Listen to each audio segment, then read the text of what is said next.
Selon vous, quels sont les moyens de recrutement les plus crédibles et lesquels conseillez-vous aux jeunes candidats qui cherchent un emploi?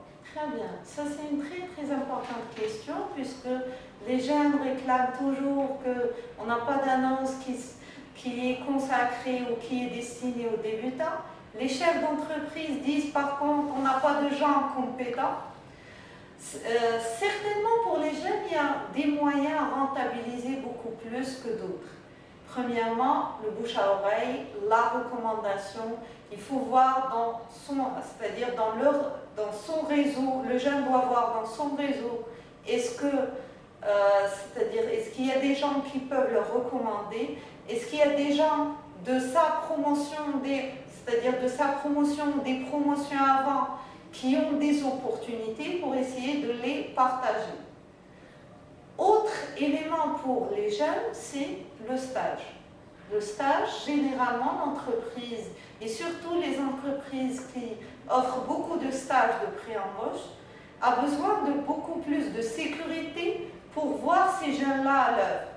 Donc, s'il vous plaît, les jeunes, investissez-vous dans tout ce qui est stage de pré-embauche.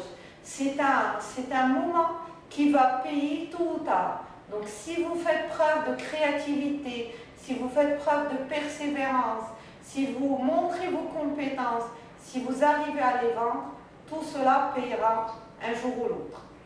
Autre point, quand vous arrivez à avoir beaucoup plus d'expérience, ici, vous allez avoir recours à des annonces dans tout ce qui est site, dans tout ce qui est presse écrite.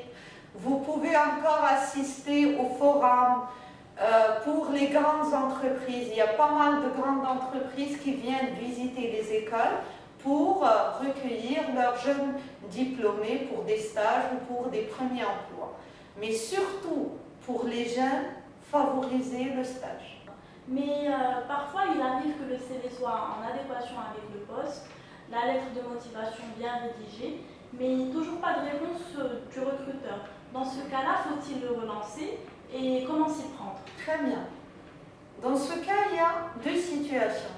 Si vous n'avez pas encore obtenu le premier entretien, vous ne connaissez personne au niveau de l'entreprise.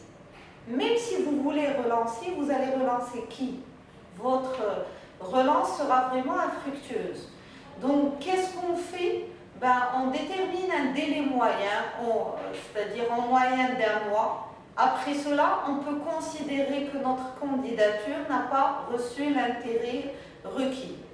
Mais par contre, si vous êtes à votre deuxième entretien, je dirais il est fortement souhaité ou il est fortement recommandé de dire à la personne quand est-ce que je peux vous appeler pour avoir une suite favorable à ma candidature.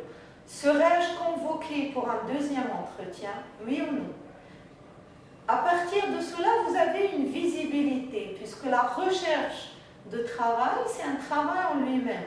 Vous savez, est-ce que votre action a donné du résultat ou pas? Et vous n'allez pas compter sur quelque chose alors que vous n'étiez même pas, c'est-à-dire reconnu au niveau de la première phase, on ne vous a pas choisi au niveau de la première phase. D'accord? Donc, deux étapes. Si pas de premier entretien, au bout d'1 mois, 1 mois et demi, considérez que votre demande n'a pas reçu l'écho positif. Deuxième entretien, dites à la personne quand est-ce que je peux vous appeler pour savoir la suite.